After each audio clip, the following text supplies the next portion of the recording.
Halo Sobat BPS, Sobat Sensus, Mitra Statistik. Kembali lagi bersama saya, Bang Mistik, abang-abang Mitra Statistik. Oke, video ini adalah lanjutan dari video sebelumnya yang ini nih. Supaya lebih dipahami, teman-teman bisa nonton dulu video sebelumnya. Habis itu teman-teman bisa lanjut nonton video ini. Oke, tanpa berlama-lama kita mulai saja ke contoh kasus berikutnya.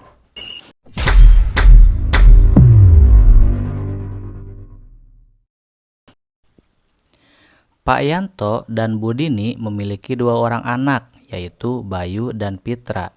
Kegiatan sehari-hari Pak Yanto adalah bertani di sawah. Ibu Dini adalah ibu rumah tangga, tetapi seminggu yang lalu dia membantu Pak Yanto bertani di sawah karena pada saat itu adalah musim memanen padi. Karena sawah Pak Yanto lumayan luas, sehingga membutuhkan banyak tenaga pekerja. Bahkan Bayu dan Pitra juga suka membantu ayahnya di sawah. Padahal Pitra masih sekolah dan Bayu seorang guru PNS. Oke, jadi yang pertama kita tuliskan nomor urut anggota keluarganya dulu ya. 01 Pak Yanto, 02 Ibu Dini, 03 Bayu, dan 04 Pitra. Setelah itu kita isi rincian 416. Apakah Pak Yanto bekerja atau membantu bekerja selama seminggu yang lalu? Yang harus digarisbawahi di sini adalah seminggu yang lalu. Meskipun responden tersebut kuli bangunan, pedagang cilok, ojek, tukang kebun, tukang seblak, apapun itu. Kalau seminggu yang lalu dia bekerja sebagai petani, ya udah tuliskan petani. Karena yang kita tanyakan batasannya hanya 1 minggu ya, 1 minggu ke belakang, seminggu yang lalu. Nah, tadi kan Pak Yanto bekerja sebagai petani, maka jawabannya iya, kode 1. Terus kita tanyakan berapa jam Pak Yanto bekerja. Dia menjawab rata-rata satu hari itu 5 jam. Dan kita pastikan apakah selama seminggu pernah libur ke sawah atau enggak. Dia menjawab tidak, maka kita kalikan 7 karena kita menghitungnya selama 1 minggu. 5 kali 7 sama dengan 35, berarti 35 jam kita isikan. Karena kita sudah tahu pekerjaan Pak Yanto sebagai petani padi di sawah, maka kita tuliskan di rincian 417, petani padi di sawah. Ini untuk kodenya hiraukan saja ya, karena kode ini diisi oleh PML. Tugas teman-teman sebagai PPL hanya menuliskan lapangan usaha dari pekerjaan utama tersebut sejelas-jelasnya kayak yang tadi ya, petani padi di sawah. Selanjutnya, kalian isikan kode di rincian 418. Nah, seperti yang udah dijelasin di video sebelumnya, petani masuknya pengusaha kan tuh. Karena dia bebas, berdiri sendiri atau independen gitu. Gak punya bos lah simpelnya. Sebelum kita isikan kode di rincian 418, kita tanyakan dulu apakah Pak Yanto bekerja sendiri atau ada yang membantu. Kata Pak Yanto, dibantuin sama istri. Kadang-kadang anak-anak juga ikut ngebantuin. Dikasih uang gak tuh Pak istri sama anak-anaknya? Ya enggak lah, kan keluarga sendiri. Terus ini kan buat makan kita juga, masa harus dibayar sih? Nah, yang harus teman-teman ingat, kalau responden tersebut wirausaha di rincian 418 pasti kodenya 1, 2, atau 3.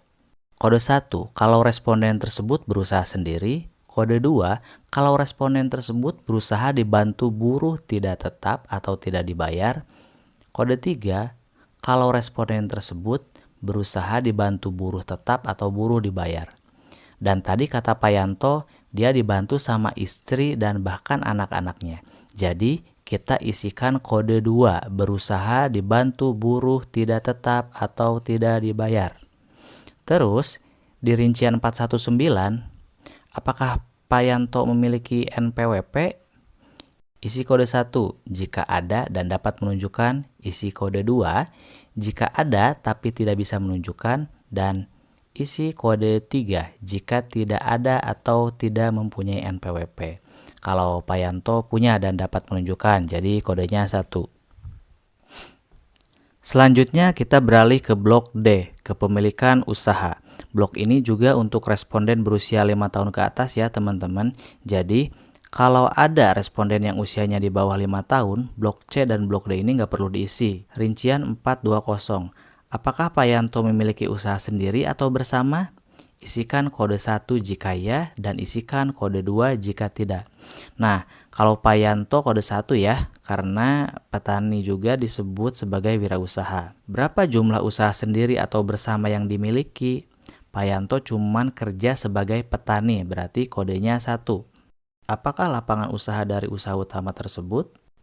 Sama kayak rincian 417 ya. Tulis selengkap-lengkapnya.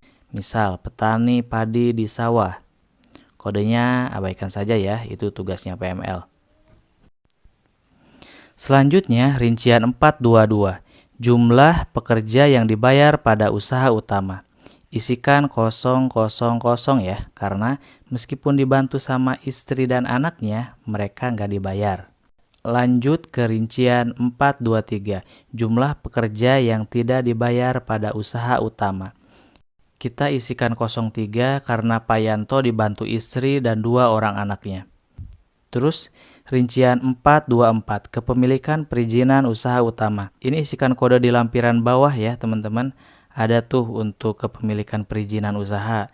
Teman-teman tinggal pilih aja di sana jenis perizinannya apa gitu. Nah, kalau Pak Yanto ini dia tidak memiliki izin, jadi kodenya 11. Lanjut di rincian 425, berapa omset usaha utama per bulan? Nah, poin penting yang harus diperhatikan di rincian 425, 1. Omset itu pendapatan kotor. Jadi, bukan cuma untungnya aja ya, itu termasuk modalnya juga.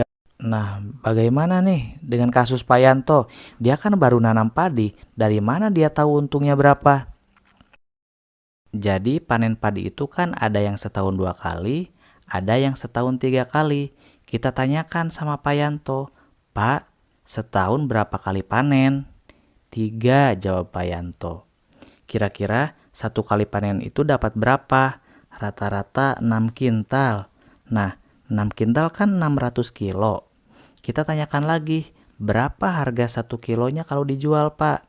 1 kilo harganya kisaran Rp5.000. Nah, kita sudah punya nih semua data yang dibutuhkan. Tinggal kita olah. 1 kali panen itu 600 kilo. 600 kali 3 karena 1 tahun itu 3 kali panen katanya. Jadi hasilnya 1.800 kilo. 1.800 kilo dikali Rp5.000, hasilnya 9 juta. Nah, ini kan selama 1 tahun nih, sedangkan di rincian 425 yang ditanyakan omset per bulan, cuman 1 bulan. Jadi, 9 juta dibagi 12, hasilnya Rp750.000. Apakah beres sampai di sana? Belum, tidak semudah itu Ferguson. Omset itu kan pendapatan keseluruhan ya, termasuk modal. Jadi kita juga harus hitung berapa modal kalau kasusnya seperti Pak Yanto ini. Tanyakan, berapa modal buat bertani untuk 1 kali panen, Pak? Ya, kisaran 250.000 lah untuk beli pupuk dan lain-lain. Jadi cara hitungnya sama seperti tadi. 250.000 dikali 3 karena setahun. Sama dengan 750.000. 750.000 dibagi 12 karena setahun 12 bulan kan. Hasilnya 62.500. Nah, ketemu nih hasilnya 62.500.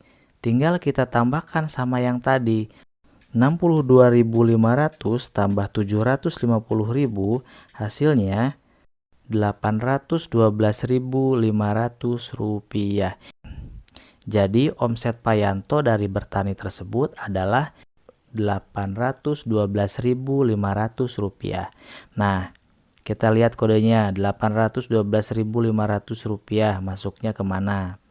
Oh, kurang dari 5 juta, berarti kodenya 1.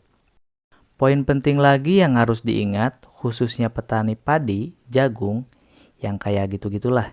Meskipun gak dijual atau hanya untuk dikonsumsi sendiri, tetap dikategorikan sebagai pengusaha. Kalau untuk pertanian lainnya itu harus ada yang dikeluarkan atau dijual. Walaupun hanya sedikit ya, harus ada yang dikeluarkan atau dijual. Contohnya misal petani cabai, itu pasti ada yang dijual si cabenya tuh. Masa nggak ada yang dijual sih? Emang mau makan cabai tiap hari? Mules terus dong tiap hari kalau kayak gitu. Selanjutnya rincian 426. Pertanyaan terakhir di blog ini.